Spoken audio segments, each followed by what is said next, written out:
আপনি যে ফ্ল্যাটটি কিনে নিজের পরিবারকে নিয়ে সুখে সংসার করার স্বপ্ন দেখছেন, কাল সেই ফ্ল্যাটটি ভাঙার নোটিশ পাবেন না তো? বুলডোজার আসার পর সবাই তো বলে যে আমরা তো জানতাম না, কিন্তু ফ্ল্যাট কেনার আগে ডকুমেন্টসগুলো সঠিকভাবে চেক করেছিলেন তো? সম্প্রতিকালে সরকার দেখা যাচ্ছে বিভিন্ন ইলিগাল কনস্ট্রাকশনে কড়া মনোভাব নিয়েছে, অর্থাৎ অবৈধ নির্মাণগুলো বুলডোজার দিয়ে ভেঙে দেওয়া হচ্ছে। তাই আপনাদের ফ্ল্যাট কেনার আগে সমস্ত ডকুমেন্টস খুঁটিয়ে যাচাই করে দেখে নেওয়া দরকার। আজকের ভিডিওতে আমরা সেই পার্টগুলো নিয়ে আলোচনা করব, যেগুলো মিস হয়ে গেলে আপনার বিল্ডিংয়ে চলে আসতে পারে বুলডোজার। তাই ভিডিওটি না কেটে একদম শেষ পর্যন্ত দেখুন। প্রথমেই আসি, বুলডোজার কেন আসে। এখানে একটা কথা পরিষ্কার করে দিই ভিউয়ার্স, কোনো রকম লিগাল কনস্ট্রাকশনে বুলডোজার আসে না। অর্থাৎ কোনো লিগাল কনস্ট্রাকশনে আপনার বুলডোজার আসবে না। তাহলে কোথায় আসে? যেখানে কিছু না কিছু সমস্যা থাকে। তাহলে বিল্ডিং এর ক্ষেত্রে কি কি সমস্যা হতে পারে এক এক করে বলি। প্রথমে আসি, যে জায়গার কাগজপত্রের সমস্যা, যে জায়গার উপর কনস্ট্রাকশনটা হচ্ছে সেটার মালিকানাটা ঠিকঠাক নাই। দ্বিতীয় হতে পারে যে বিল্ডিং প্ল্যান, অর্থাৎ যে কনস্ট্রাকশনটিতে আপনি ফ্ল্যাট কিনতে চলেছেন সেই বিল্ডিং প্ল্যানটি সঠিক নেই বা সঠিক মান্যতা নাই তার। প্রয়োজনীয় সরকারি নথি ছাড়া নির্মাণ, অবৈধ জমিতে নির্মাণ, অর্থাৎ কনস্ট্রাকশনের ক্ষেত্রে ম্যাক্সিমামটা বাস্তু ল্যান্ডের উপরেই কনস্ট্রাকশন হয়, কিন্তু সম্প্রতিকালে দেখা যাচ্ছে যেগুলো কনস্ট্রাকশনের উপযুক্ত জমি না বা ওয়েল ল্যান্ড বা অন্য কোনো ধরনের ল্যান্ড, তার উপরেও কনস্ট্রাকশন করে দেওয়া হয়েছে। তো সেখানে তো প্রবলেম আসবেই। তাই শুধু সুন্দর ফ্ল্যাট দেখলে হবে না, সেই ফ্ল্যাটের পিছনের ডকুমেন্টসগুলো দেখা দরকার। আসুন একটু ছোট করে ডিসকাস করে নেওয়া যাক কি কি ডকুমেন্টস আপনারা দেখবেন। প্রথমেই আসি 1 নম্বর পয়েন্টে, যেটা আপনাদের প্রথমে দেখে নিতে হবে, ল্যান্ড ডিড বা জমির মালিকানা। অর্থাৎ যে জমির উপর প্রজেক্টটি হচ্ছে, সে যে ব্যক্তি কনস্ট্রাকশন করছে বা যে কোম্পানি করছে, তার মালিকানাটি সম্পূর্ণভাবে বা সঠিকভাবে নেওয়া আছে কিনা। মালিকানা নিয়ে যদি কোনো রকম বিতর্ক থাকে তাহলে পরে বিল্ডিংটা কিন্তু সমস্যায় পড়তে পারে। দ্বিতীয় পয়েন্ট, মিউটেশন কনভার্সেশন, অর্থাৎ যে ল্যান্ডের উপরে কনস্ট্রাকশনটি হতে চলেছে বা হচ্ছে তার সঠিকভাবে মিউটেশন এবং কনভার্সেশন হয়েছে কিনা। 3 নম্বর, sanction building plan. Sanction building plan বিভিন্ন গভর্নমেন্ট অথরিটি, যেমন ধরুন কেএমসি, বিএমসি, এনকেডিএ, এরকম বিভিন্ন গভর্নমেন্ট অথরিটি যেগুলো স্যাংশন প্ল্যান দেয়। অর্থাৎ যে জমি আছে সেই জমিতে কতটা ম্যাক্সিমাম পারমিশন পাওয়া যেতে পারে, সেটা স্যাংশন প্ল্যান।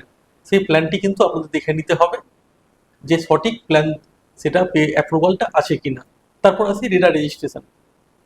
বর্তমানে যে কোনো হাউজিং সোসাইটির ক্ষেত্রে রেরা কিন্তু ম্যান্ডেটরি। রেরা থাকলে সেখানে কিন্তু বায়ারদের অনেকটাই ঝুঁকি কমে যায়। অর্থাৎ রেরাটা করাই হয়েছে যাতে বায়ারদেরকে সেফ সাইডে রাখা যায়। তো রেরা নাম্বার দেখে নেওয়া অবশ্য আমাদের কর্তব্য। লাস্ট ও মেন পয়েন্ট, সিসি বা কম্পিটিশন সার্টিফিকেট। অর্থাৎ আপনারা যদি কোনো রেডি টু মুভ প্রজেক্টে বা রিসেল ফ্ল্যাটে বা কোনো রিসেল প্রজেক্টে ফ্ল্যাট কিনতে চাইছেন, সেখানে বিল্ডিংয়ে সিসি আছে কিনা অবশ্যই দেখে নেবেন। যদি সিসি থাকে তাহলে নিয়ম মেনে প্রজেক্টটি কমপ্লিট হয়েছে, তাহলে আপনার মিউটেশন হতে বা পরবর্তীকালে কোনো রকম ঝুঁকি কিন্তু থাকছে না। তাই সিসি থাকলে আপনার রিস্কটা কিন্তু অনেকটাই কমে যায়।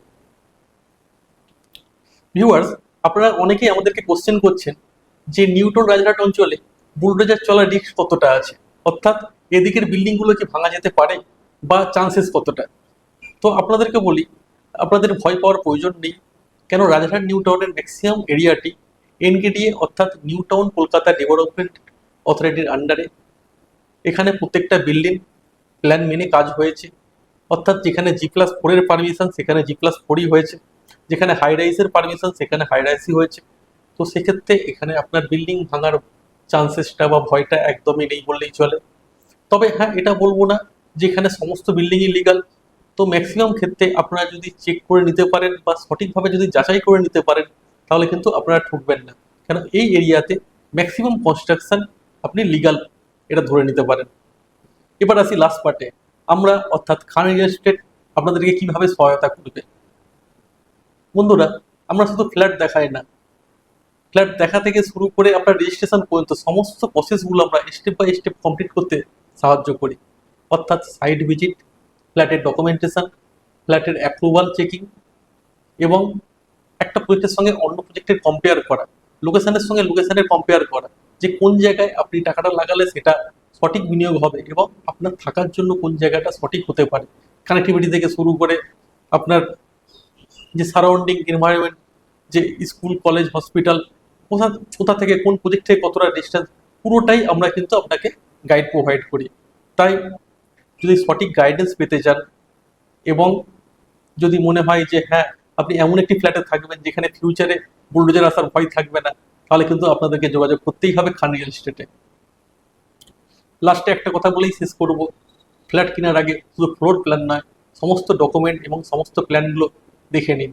যদি ফ্ল্যাট কেনার জন্য বুঝতে চান বা সহায়তা চান, অবশ্যই আমাদের সঙ্গে কন্ট্যাক্ট করুন।